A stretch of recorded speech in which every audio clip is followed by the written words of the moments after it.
Ana Luísa, ela é mestre e doutora em imunologia pelo programa de pós-graduação em imunologia, né? Ela é bióloga pela Universidade Federal da Bahia e, não satisfeita ainda, né? Ela é médica veterinária também pela Universidade Federal da Bahia. Hoje, além de todas as outras funções, ela é coordenadora também do curso de veterinária da Unijorge. Tá? Então, a Aninha, ela tem uma ampla experiência aí na parte de genética, e por isso ela vai apresentar para vocês, né, a oncogenética, né, a genética do câncer. Então, com vocês, Ana Luísa.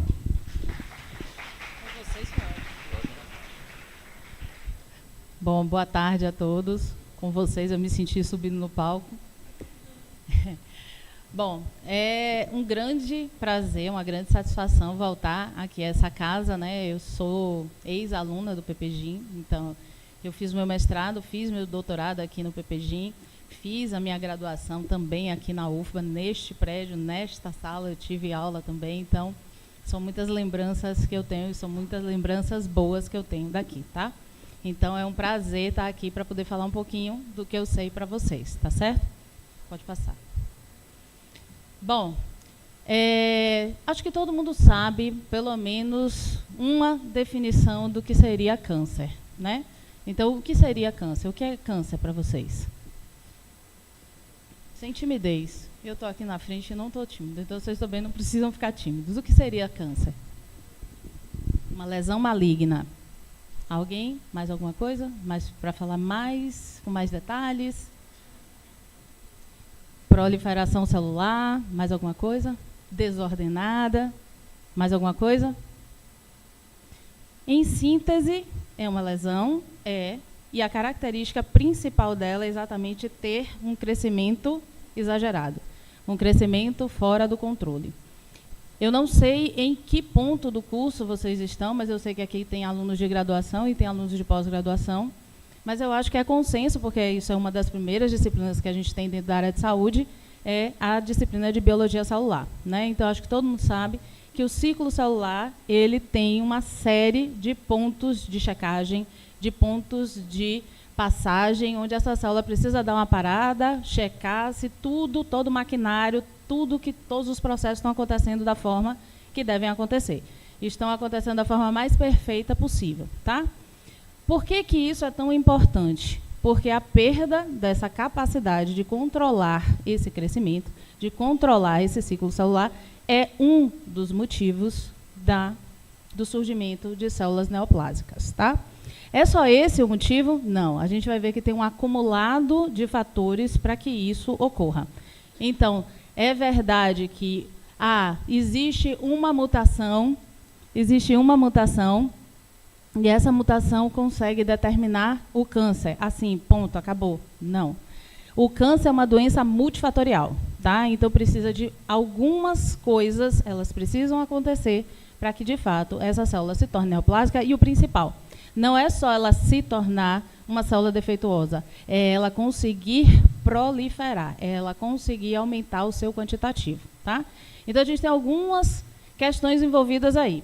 A gente precisa errar, né, durante o ciclo celular, precisa ter uma modificação genética, precisa que os mecanismos de reparo não aconteçam, que eles falhem, precisa que os mecanismos de interação célula-célula se percam, favorecendo, permitindo que essa célula consiga crescer, tá?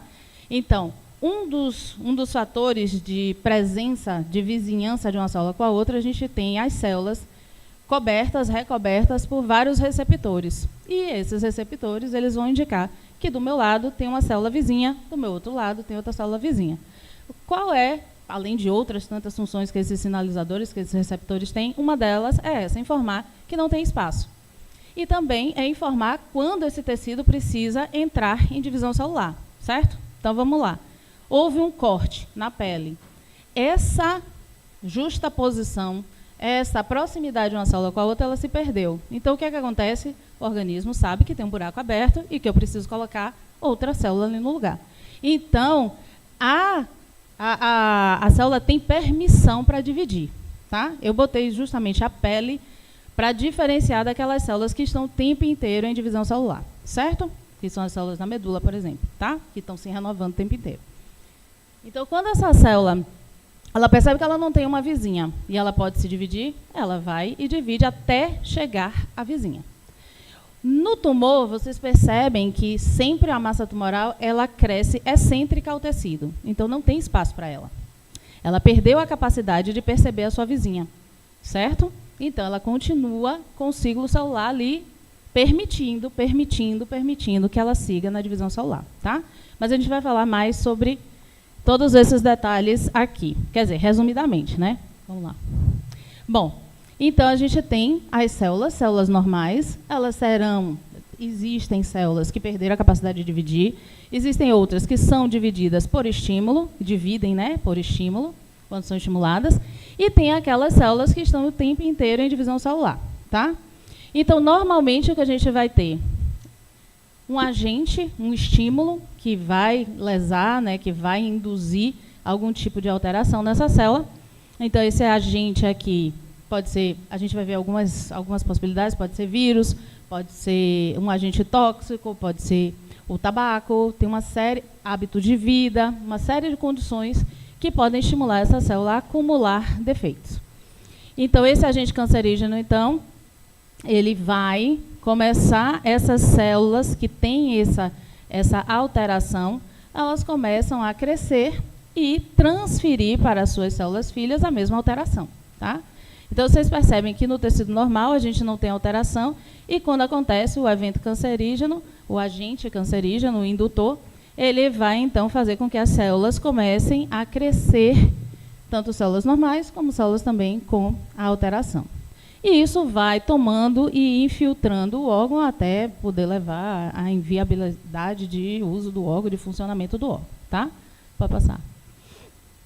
Bom, então a gente vai ter uma célula normal, o estímulo carcinogênico, e esse estímulo carcinogênico vai gerar uma célula com defeito, e essa célula precisa, isso aqui não é suficiente para estabelecer, para dizer que existe uma neoplasia, mas isso é o ponto inicial. A partir daí, precisam de fatores que promovam o crescimento dessa célula tumoral, tá?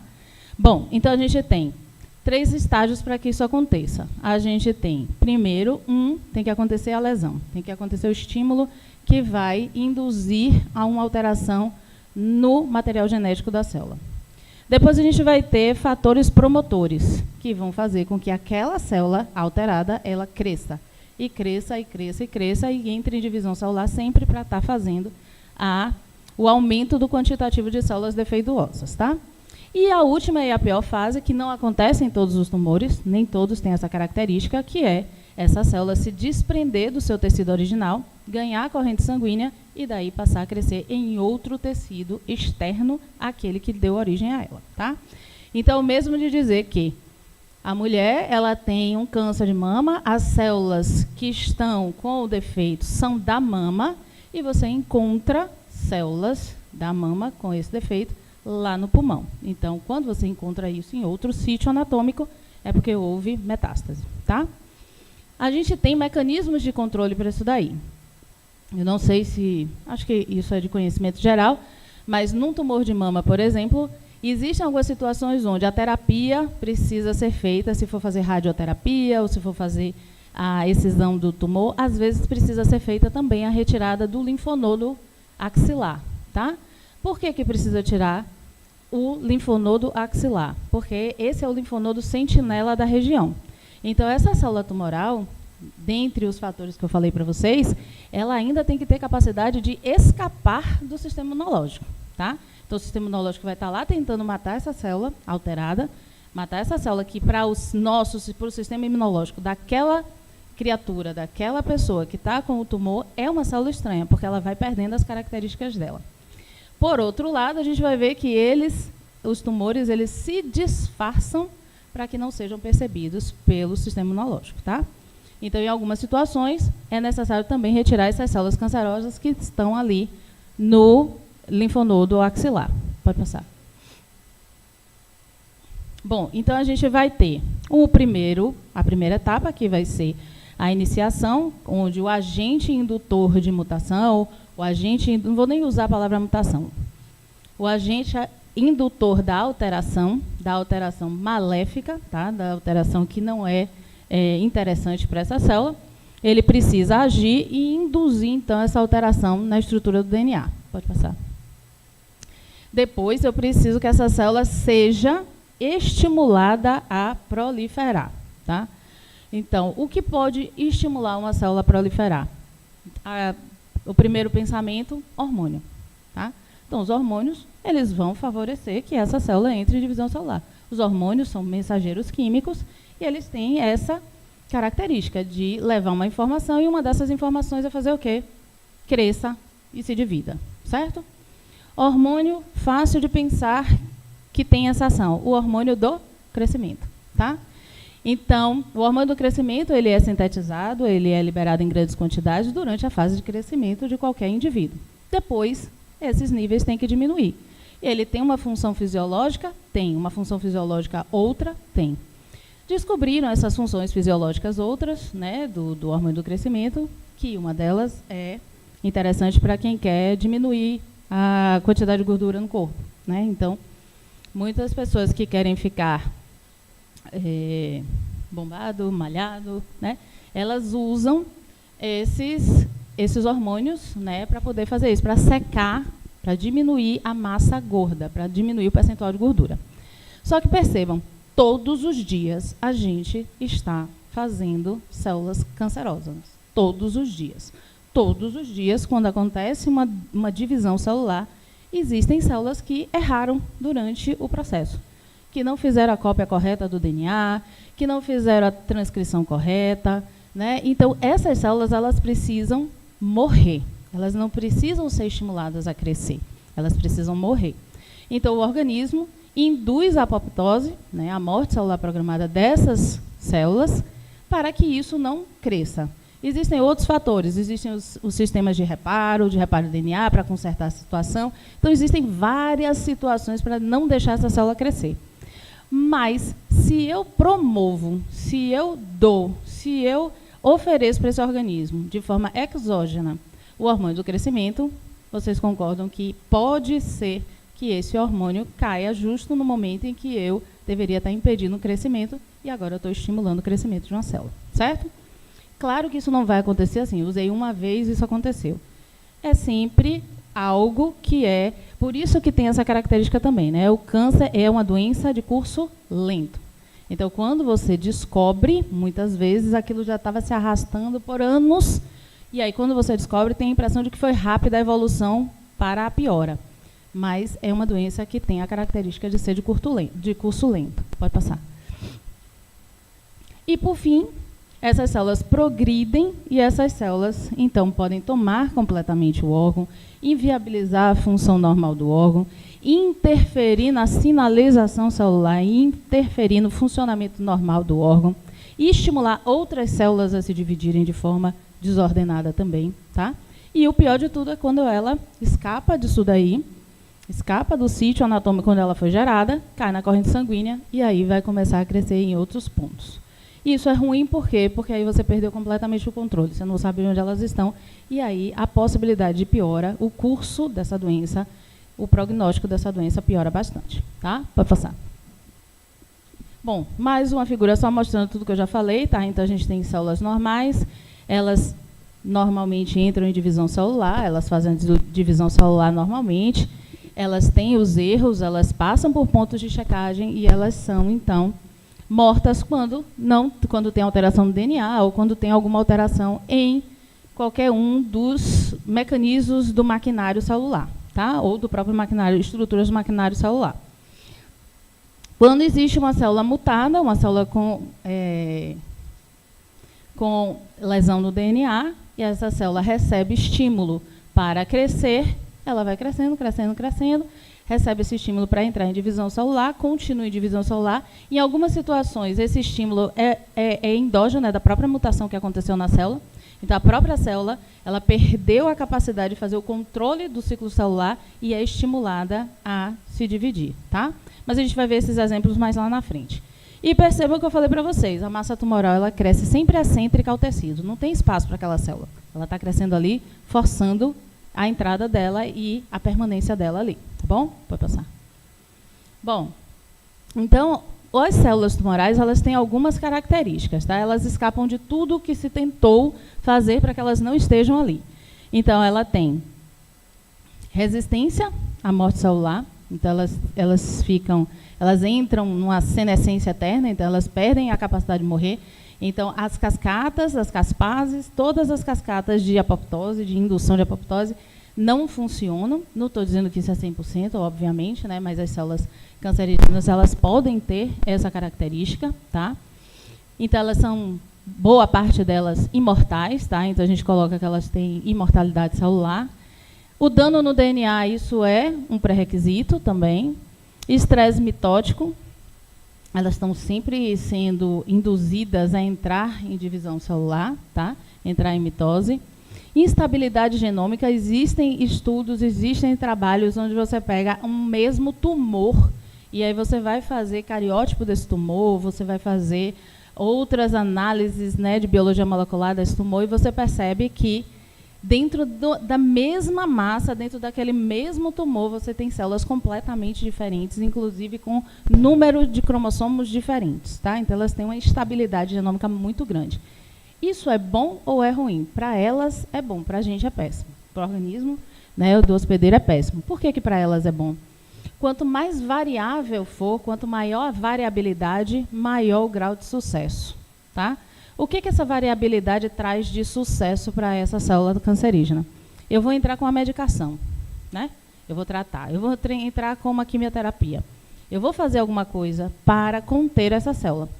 E essas tentativas, se eu tiver uma célulazinha, só uma, que resista a isso, ela prolifera e ela resistiu ao que eu estava tentando fazer para matá-la, certo? Então, essa instabilidade é útil. Lógico que isso é aleatório. Vão acontecer também algumas alterações que serão prejudiciais para a própria célula cancerosa, tá? Mas as que forem favoráveis serão selecionadas, tá? Elas estão sempre em estresse metabólico, tá? As células cancerígenas têm outra característica. Elas são dependentes de glicose. Alguém já viu uns estudos que diziam que se você fizer uma dieta com baixa quantidade de carboidrato, pessoas que têm câncer deviam fazer uma dieta com baixos teores de carboidrato, porque isso matava as células cancerígenas, porque elas são dependentes de carboidrato. Alguém já viu isso? Existiu uma corrente que fazia isso, fizeram estudos falando sobre isso, e que, inclusive, as dietas onde... isso aí já tem a ver com o estilo de vida, né? Quanto menos carboidrato você consumir, mais protegido você estaria para um possível câncer. Vamos lá. E não é. Ela é dependente, sim, de carboidrato, mas o resto das minhas células também gosta de carboidrato, né? Também gosta, né? É por isso que na bioquímica a glicose é a fonte energética, né, de primeira mão que existe que a gente tem a maior rentabilidade energética. Não é a que dá mais energia, mas é a que, entre custos e benefícios, é a mais rentável, certo? Então, a célula cancerígena gosta. Qual é o problema dela? É que ela não é que ela prefere, ela precisa, tá? Ela só sabe utilizar a glicose, tá? Bom, então ela rouba isso do organismo, tá? Outra coisa que ela faz para ter nutriente é isso daqui. Como ela cresce excêntrica ao tecido, começa a faltar oxigênio, ela é uma célula, ela precisa de oxigênio, começa a faltar nutriente. O que é que ela faz? Estimula a angiogênese, ela estimula a formação de novos vasos para que aquele tumor continue recebendo os nutrientes necessários para crescer, tá? Que é um dos alvos terapêuticos também, é diminuir essa angiogênese. Ela escapa do sistema imunológico, então ela é uma célula do próprio organismo, mas ela tem como ser reconhecida como estranha. O sistema imunológico poderia reconhecer e induzir a morte dela.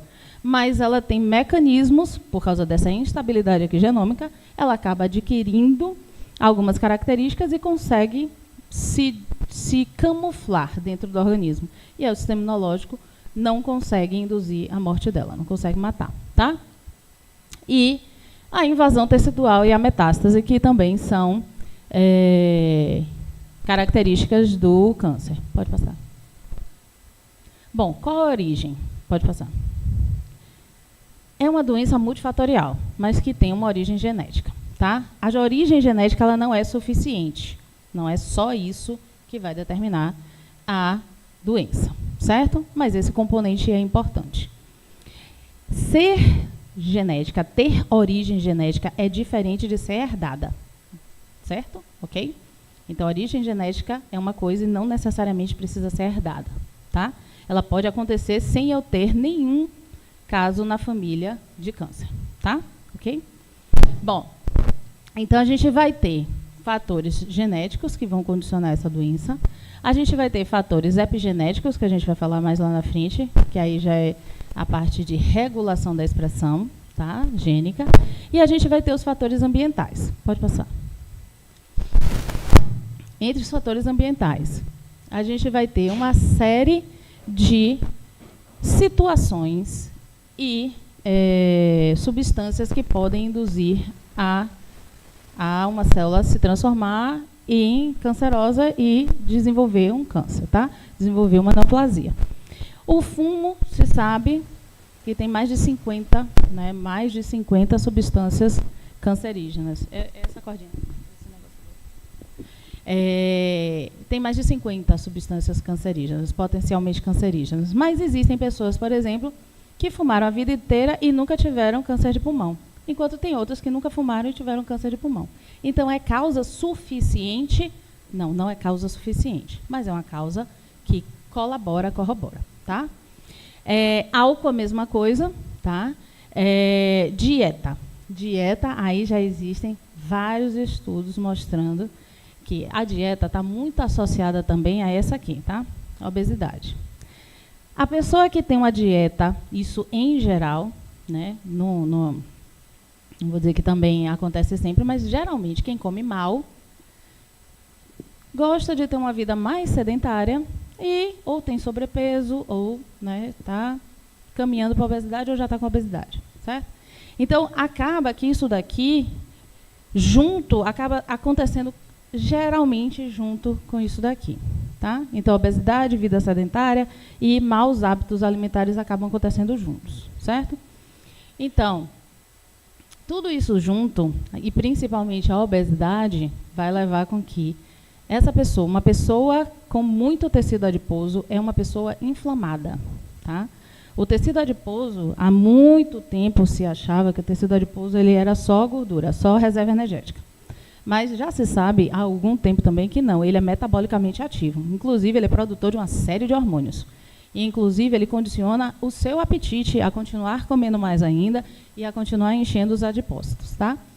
Então, eles também, esses hormônios, essas substâncias que são produzidas pelo tecido adiposo, elas também interferem na sinalização, tá? Principalmente o sistema imunológico. Então, a pessoa que é obesa, que tem muita gordura, tem um tecido adiposo considerável, ela é uma pessoa inflamada, tá? E isso faz com que sempre esse organismo esteja reagindo e esteja estimulando o sistema imunológico, tá? Isso também favorece a erros. E isso também favorece a estabelecimento de tumores, tá? E a gente vai ver que alguns alimentos eles podem ser indutores, como as gorduras, né? Acho que todo mundo a gente já viu, tem sempre nas embalagens, não contém gordura saturada, né? Porque já se sabe que alguns tipos de gordura elas predispõem sim a essas alterações de DNA. Algumas infecções têm alguns vírus que têm essa capacidade de estimular o crescimento. O vírus ele usa o maquinário celular, né, para poder fazer todos os seus componentes. Então, isso faz com que alguns vírus, inclusive, conseguem se integrar ao sistema, né, ao DNA da célula. Então, eles ficam lá, como o herpes vírus fica para sempre, né, dentro da célula, integrado ao DNA da célula. Então, alguns vírus, eles podem ser indutores de tumoração, tá, que são chamados de oncovírus, tá? Mutações genéticas, que a gente vai falar mais ao longo da aula. Radiação, que a radiação em si é um dos agentes que a presença dela é causa suficiente. Tá? Então, por exemplo, aconteceu aquele acidente radioativo há muitos anos atrás em Chernobyl, né? Aquela usina e tal. Durante anos e mais anos, a radiação está presente naquele ambiente e os índices e as incidências de câncer, elas são elevadas, tá? Por conta desses agentes. Existem algumas substâncias, alguns agentes químicos que também têm essa característica, tá, de induzir, como agrotóxicos, tá? Os agrotóxicos também têm, então uma série deles, quando foram realmente correlacionados a esse potencial cancerígeno, foram retirados, né? Existem legislações para que eles não sejam utilizados. E a luz ultravioleta, né? Então a gente sempre vê muita informação para uso protetor solar, porque a luz ultravioleta ela pode causar os dímeros de pirimidina, né? Isso daí o sistema de reparo da gente conserta, mas se isso for acontecendo o tempo inteiro, vai ter uma hora que o sistema de reparo não vai mais conseguir fazer o reparo desses dímeros. Pode passar. Na maior parte das vezes, o câncer ele acaba sendo mais uma causa das condições do estilo de vida e do ambiente do que necessariamente do fator genético isolado em si, tá? Bom, então a gente tem vários trabalhos que mostram a relação entre o tabaco, entre fumar, né, e o risco de desenvolver câncer. Pode passar. Muitos trabalhos, né, mostram a relação entre as gorduras, o uso de alimentos ultraprocessados e a possibilidade de desenvolvimento de câncer de cólon, tá? Hoje já se sabe também que, além de tudo que eu estou falando aqui, ainda existe um microbioma, que o microbioma ele pode ser um fator protetor e também pode ser um fator estimulador de uma série de doenças, tá? Pode passar. Os hormônios, né? Então, assim, existem vários tumores, como o hormônio ele tem a característica de estimular, de levar uma mensagem, de estimular ou de inibir ações de células. Os hormônios também podem induzir ao crescimento de determinados tumores, tá? Então, por exemplo, os hormônios sexuais femininos, eles estimulam a manutenção, a proliferação de células tumorais de mama. Pode passar. Bom, e existem também, não podia falar só de alimentos que eram ruins, né? Tem que ter alguma coisa boa para poder proteger. Existem também fatores protetores. Então, por exemplo, a dieta rica em fibra, vegetais e frutas, ela é fator protetor para o desenvolvimento de neoplasias, tá? Pode passar. Bom, então a gente vamos falar agora sobre a base genética, tá? A base genética para acontecerem os cânceres, acontecerem as neoplasias. Então a gente tem mutações, precisam acontecer. Essas mutações, elas podem acontecer em qualquer célula do corpo do indivíduo, tá? Quando ela acontece em qualquer célula do corpo do indivíduo, que não uma célula gamética, então ela não está acontecendo nem no óvulo, no ovócito, e nem no espermatozoide, eu vou chamar isso de mutação somática, tá? Aconteceu em qualquer outra célula, aconteceu nas células somáticas.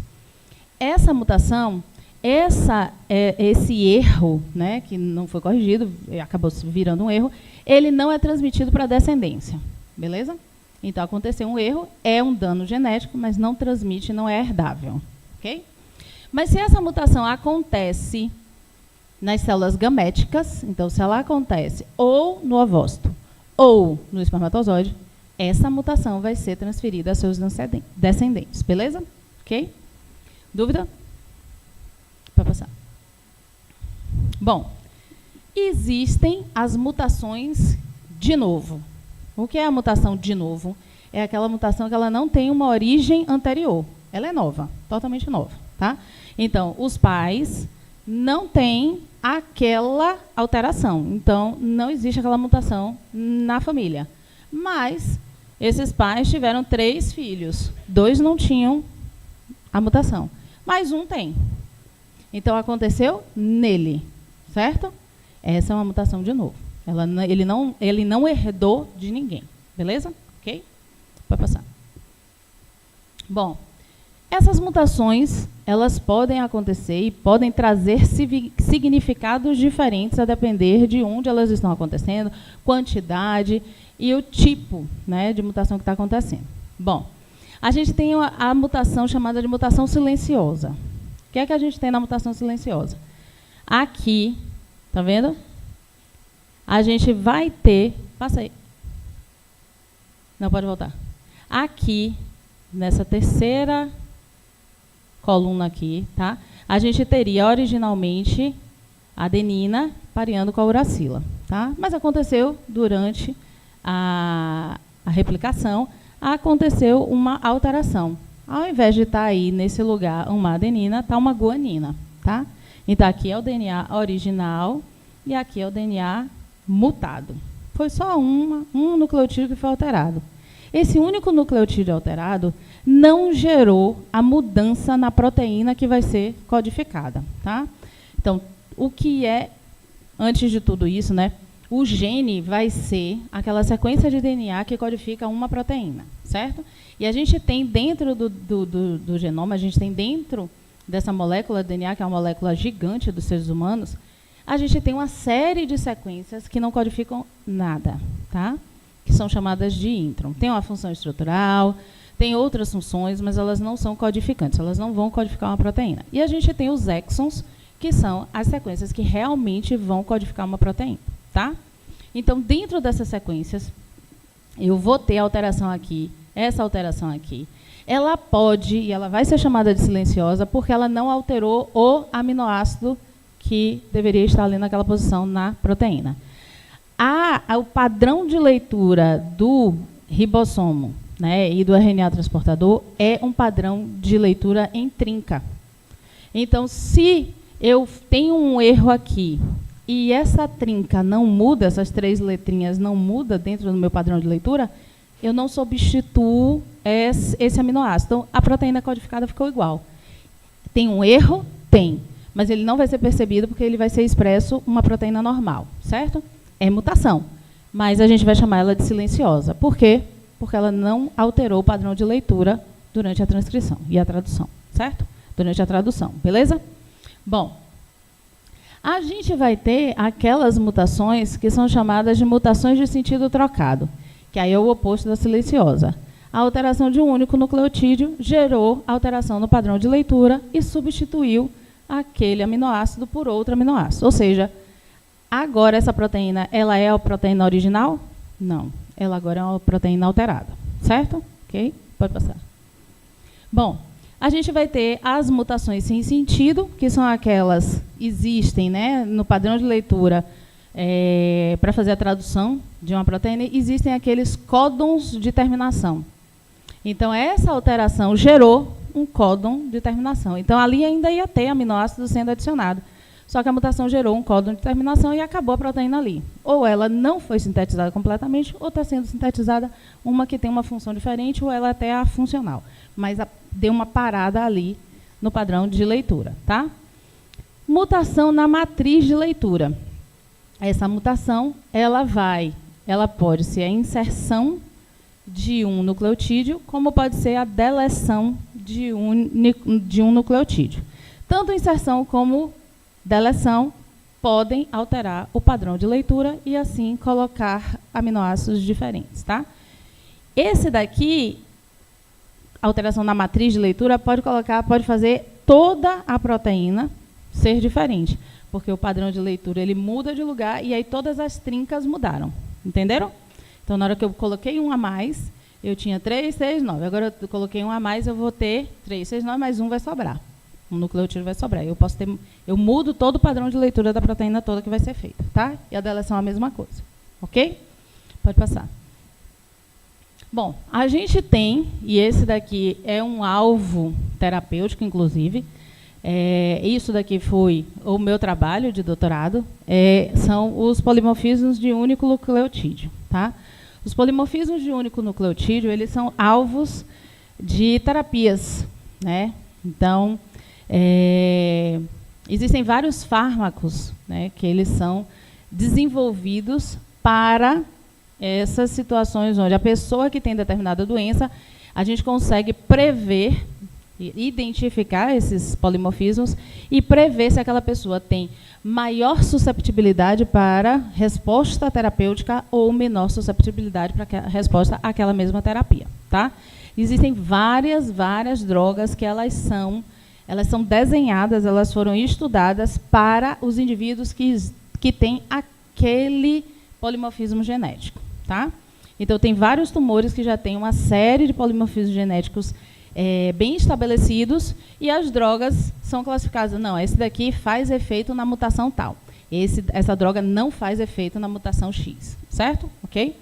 Então, os polimorfismos de único nucleotídeo são a substituição realmente de um único nucleotídeo, tá? Pode alterar a síntese de uma proteína, pode também não alterar, tá?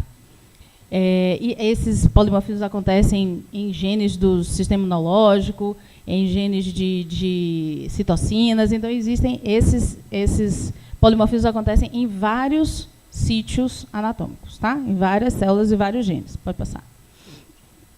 Bom, a gente tem também as mutações que vão interferir no processamento, na edição do RNA mensageiro. Então, como eu falei para vocês, a gente tem aqui um gene, e esse gene tem sequências que são intron, sequências que são exons, tá? Vai ser tudo isso aqui que vai virar um RNA mensageiro? Não, não vai ser tudo isso aqui, tá? Então, o que vai virar um RNA mensageiro? Os exons, que são a parte codificante que tem que ir para o citoplasma e, então, se transformar em proteína. Então, eu vou ter que fazer essa edição aqui, né? E isso se chama de splice. Durante o splice, eu posso, inclusive, ter o mesmo gene e, dependendo da arrumação dos exons, eu tenho uma proteína. Se eu edito e tiro um determinado exon, eu já tenho outra proteína. Porque, anteriormente, em genética, se acreditava que era um gene, uma proteína. Hoje se sabe que um gene pode codificar mais de uma proteína por causa do splice, da edição do RNA mensageiro, certo? Se eu tiver mutações que interferem nessa edição, logicamente, eu posso ter o mesmo gene codificando normalmente uma determinada proteína e codificando uma outra alterada, certo? Dependendo do padrão e da interferência dessa edição, ok? Pode passar. Bom, a gente tem algo também que é mais palpável, porque a gente consegue visualizar com mais facilidade, que são as mutações cromossômicas, tá?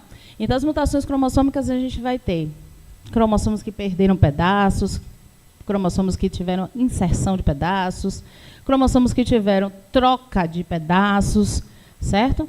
Então, existem inversão de sequências, então a gente vai ter uma série de situações que a gente consegue visualizar mais facilmente, porque o cromossomo ele pode ser corado, existem vários testes, é mais fácil de visualizar, tá?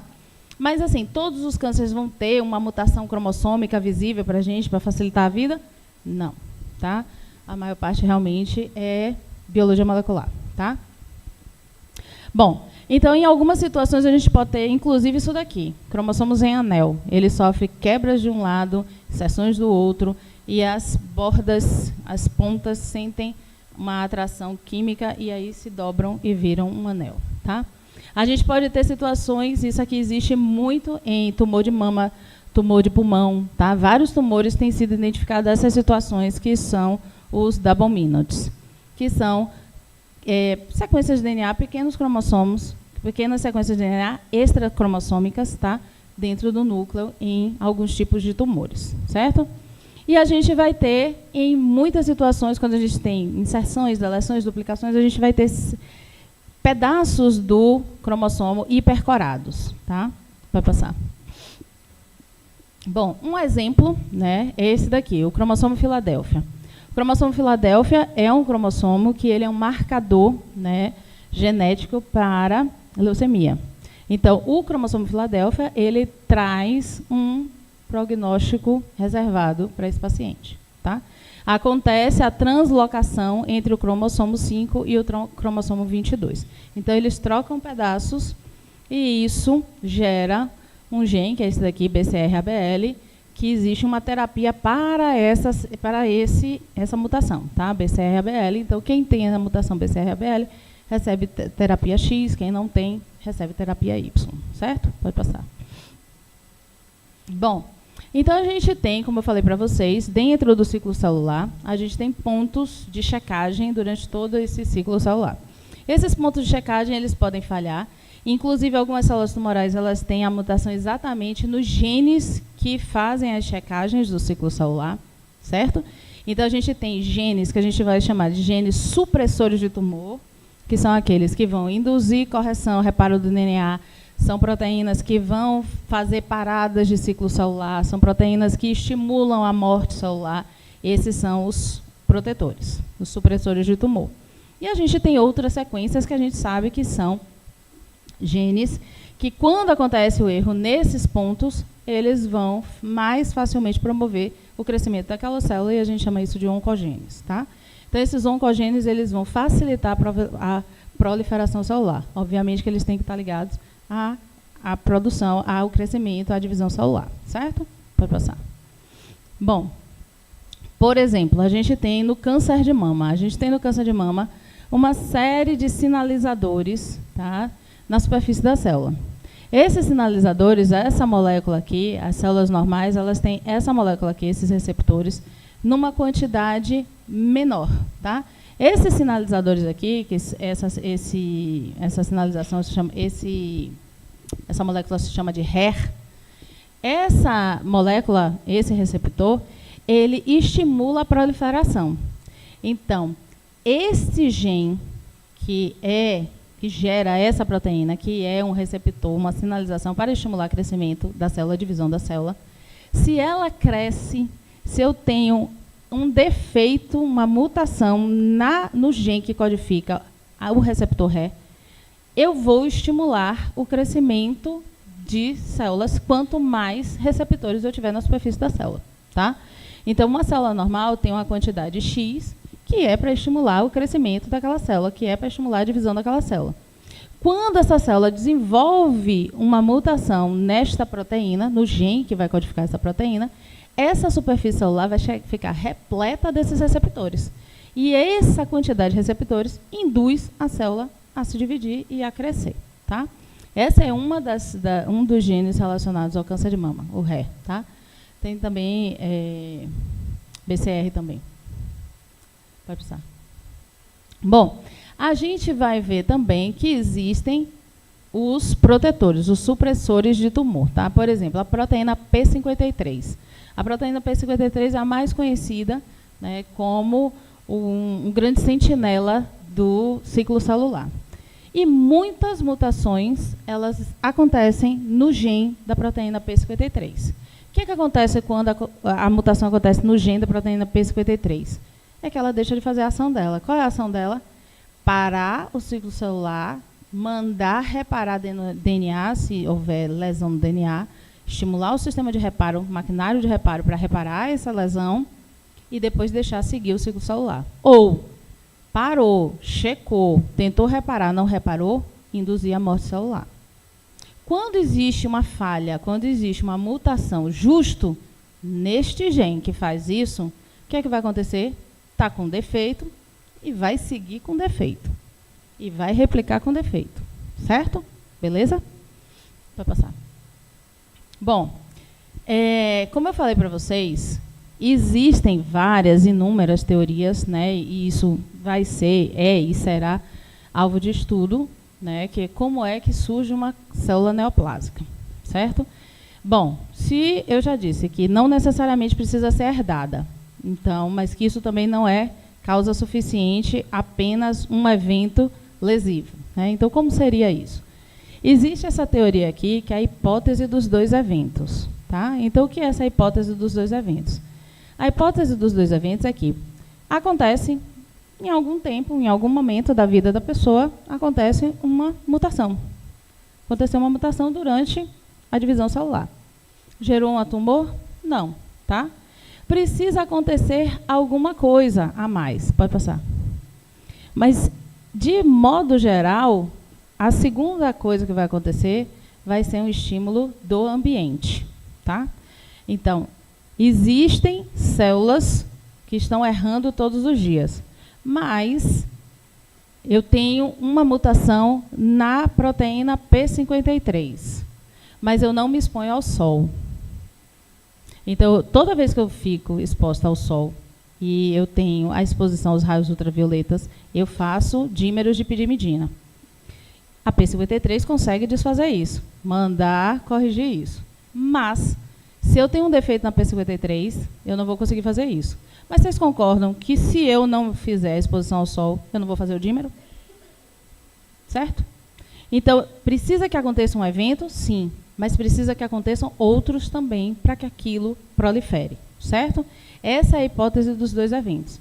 Então, eu preciso que aconteça um defeito? Sim, eu preciso que aconteça um defeito. Eu preciso que aconteça uma deleção, uma alteração, uma mutação de ponto? Preciso. Mas eu preciso também que algo estimule a proliferação, em complemento a isso, tá? Ok? Pode passar. Suscetibilidade. Quem tem o gene para câncer de mama vai ter câncer de mama? Pode passar. Vai ter câncer. Todo mundo sabe o que aconteceu, todo mundo sabe o que ela fez, não sabe? Pode fazer o que ela fez? Mastectomia total? Profilática? O nome é esse, mastectomia total profilática. Pode? Deve poder, porque ela fez, né? Deve ser permitido, né? E ainda tem o nome de profilática, né? Então deve ser um conceito médico. Pode. Mas qualquer pessoa pode fazer isso? Não, tem critérios para isso. Então, qual é a história dela? A história dela é que ela tem uma mãe que teve câncer de mama, que faleceu por câncer de mama, e ela, ao fazer, que ela fazia sempre, né, os exames, né, das mamas, num desses exames, o médico solicitou que ela fizesse a genotipagem. E ela tinha o gene que favorece o estabelecimento do câncer de mama. Nesse ponto, ela pode sim optar por retirar as mamas? Pode. Tá? Porque ela tem. E isso, existe um cálculo para dizer qual era a chance dela desenvolver o câncer de mama. Tá? Então, ela pode. É profilático? É. Mas por que é profilático? Qual a explicação para fazer isso, para tirar as mamas?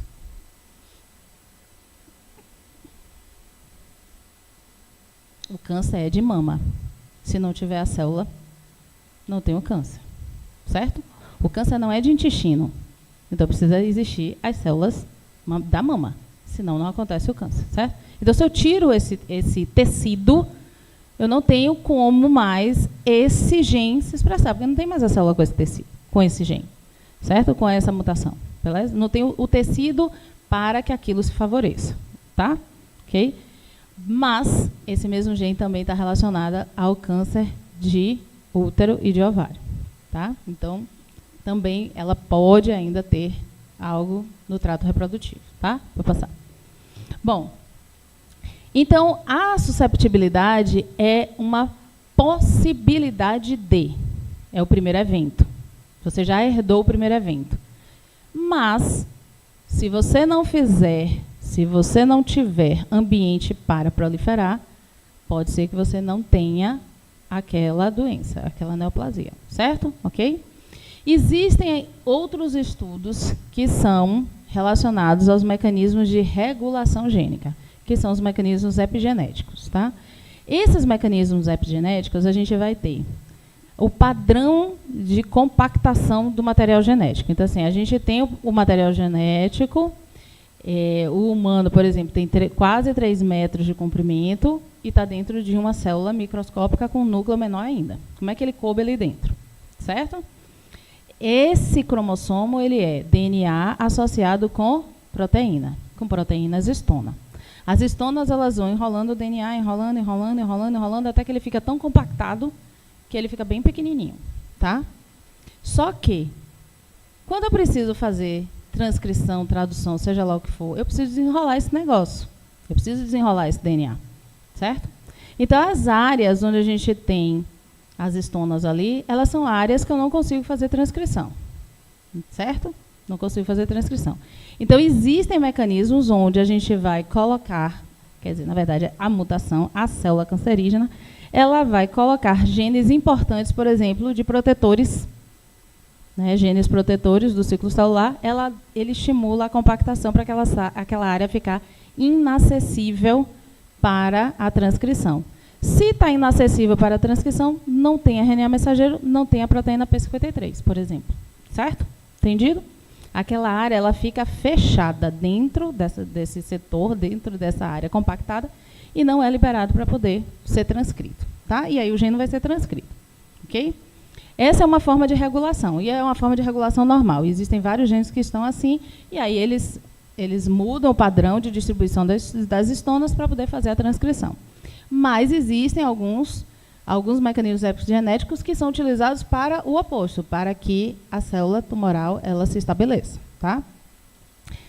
RNA de interferência, que são os RNAs que entram, né, esse RNA que é esse miRNA, que é o RNA de interferência, que ele se liga que é o RNA mensageiro que está sendo sintetizado, e ao se ligar, ele impede que ele continue, então não vai ter a tradução desse RNA, ele não vai virar proteína, tá? É outra forma de regulação. Isso daqui, gente, acontece normalmente, tá? É um mecanismo de controle da regulação gênica. Mas no caso da célula tumoral, ela faz isso intencionalmente para não transcrever, não traduzir a proteína protetora, tá? Ou um composto, ou estimular a produção de proteínas que vão estimular a divisão celular, certo? E o principal, que é o que eu vou falar aqui mais agora, a metilação de DNA, tá? Então a gente pode passar. Existem regiões, né?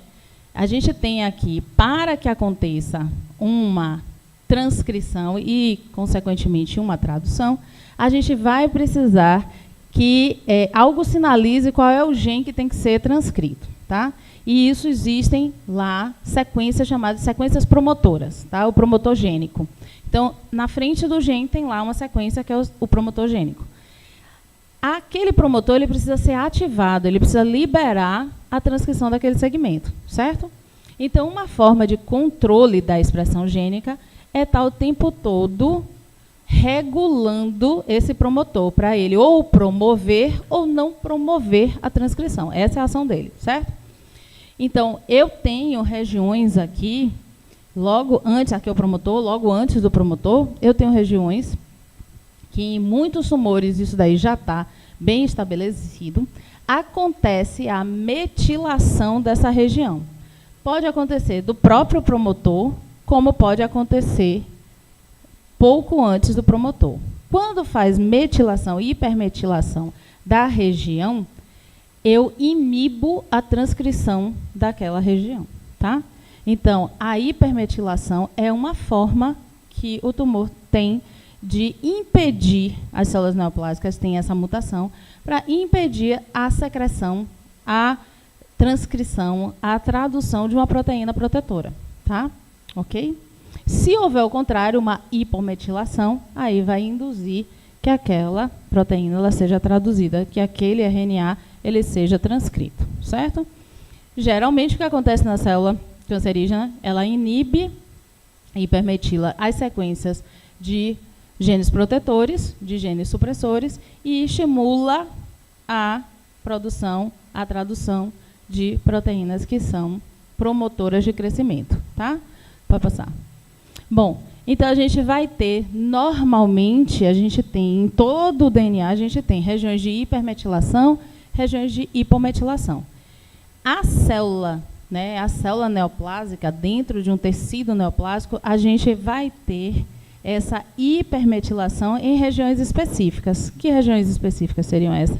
As regiões que podem codificar proteínas que protegeriam aquela célula, tá? Que controlariam a divisão celular, que controlariam o dano, o reparo do DNA, tá? Os erros. Então, a gente vai ter, com isso, um acúmulo de alterações, essas alterações vão se acumulando, e é por isso que a gente pega um tumor e existe uma variação enorme dentro da mesma massa tumoral, de quantidade de cromossomos, de acúmulo de sequências erradas, tá? De acúmulo de erros e acúmulo de mutações, ok? Vou passar. Bom, então tudo isso é um conjunto, tá? Para que exista uma célula neoplásica, precisa que haja uma alteração no DNA, haja erro na promoção do crescimento, tá? Ou erro no impedimento da promoção do crescimento. Então, eu tanto vou impedir aquele crescimento, eu deveria impedir aquele crescimento, eu deveria fazer com que o reparo acontecesse, a morte celular acontecesse, como eu vou ter também sequências, eu vou ter proteínas que vão estar ali estimulando o crescimento de uma célula que está toda errada, que está toda cheia de defeito, que não deveria estar crescendo. Tá? Então, eu vou ter uma série de situações acontecendo, uma série de danos acontecendo de maneira sequencial, uma em cima da outra. Tá? Então, essa célula ela não morre, essa célula continua transmitindo os erros e acumulando outros erros dentro das suas descendentes. Tá? Então, ela é errada, ela duplica, errada e acumula mais uma mutação. Ela duplica, células filhas duplicam com os 2 erros e ainda colocam mais um erro. Então, isso vai sendo um acúmulo crescente e sequencial de erros no estabelecimento dessa massa e da proliferação e crescimento dessas células. Beleza? Ok? Dúvida, gente? Vai passar. Bom, para que então que se faz todos esses estudos em relação a tumores, né, em relação a neoplasias? O objetivo é, basicamente, aumentar a qualidade, né, aumentar a sobrevida e melhorar a qualidade de vida dessas pessoas. Tá? Então, a gente tem vários estudos, né, em relação a qual é o tipo genético do câncer, quais são as mutações acumuladas. Essa mutação, ela responde ou não a uma determinada terapia, porque a terapia antineoplásica, ela é muito forte. Né? Todo mundo sabe que a quimioterapia ela é extremamente lesiva. Por quê? Você está utilizando um agente que precisa matar uma célula, ponto, célula. Mas meu corpo tem a célula. Tá? O alvo terapêutico não é tão fácil de discriminar a célula, né, neoplásica e a célula normal. Então, muitas células normais morrem dentro desse processo aí da utilização do quimioterápico, certo? Então, seria muito interessante se a terapia pudesse ser a quantidade pudesse ser a ideal, né, para matar aquela célula e não fazer um arraso no organismo, que ela fosse eficiente na sua ação. Então, eu vou usar um quimioterápico que eu sei que não vai matar aquela célula, então é melhor eu ter certeza de qual tipo celular eu estou falando. Ele tem determinada mutação, porque já se sabe que os tumores que têm determinada mutação não responderão a determinada droga. Se essa mutação não responde a essa droga, por que eu vou usar essa droga neste tumor que não responde? Tá? Vou submeter o paciente àquilo e ele não vai melhorar, certo? Então, a intenção é, eu sabendo quais são as mutações acumuladas do tumor, eu posso regular, né, qual a dose que eu vou utilizar o melhor fármaco mais eficiente para aquela situação, para aquele paciente. Posso, que isso daqui é a base da medicina personalizada, que é a farmacogenômica. Então, eu vou pegar aquele indivíduo e vou genotipar aquele indivíduo, vou sequenciar aquele indivíduo e eu vou saber, esse indivíduo, este tumor desse indivíduo, responde ou não a essa droga, porque ele tem polimorfismo tal e não tem tal polimorfismo. Então, ele tem um bom prognóstico, ele vai conseguir responder. Essa terapia aqui, em tantos anos, ele vai conseguir. Ou, não, o prognóstico é reservado. Ele não vai responder, essa mutação não responde a essa medicação. Eu vou ter que usar outra medicação associada à quimioterapia. Eu vou ter que usar outra medicação ou eu tenho que fazer a excisão mais drástica do tumor. Tá? Então, essas informações são para guiar a conduta terapêutica. Certo? O foco principal é isso daqui. É a otimização de todas as condutas terapêuticas para o tratamento desta neoplasia, certo? Bom, e claro, todas essas drogas, elas têm muitos efeitos adversos. E esses efeitos adversos podem, então, ser menores a partir do momento que eu posso dosar a quantidade ideal e usar a droga que fará efeito de fato. Então, ele vai ser submetido a um tratamento, vai ser submetido a algo que é desconfortável, é ruim, é uma terapia que é pesada, mas que ele vai ter um resultado. Né? Então, isso é importante para que ele não se submeta a uma terapia que não vai dar em resultado nenhum.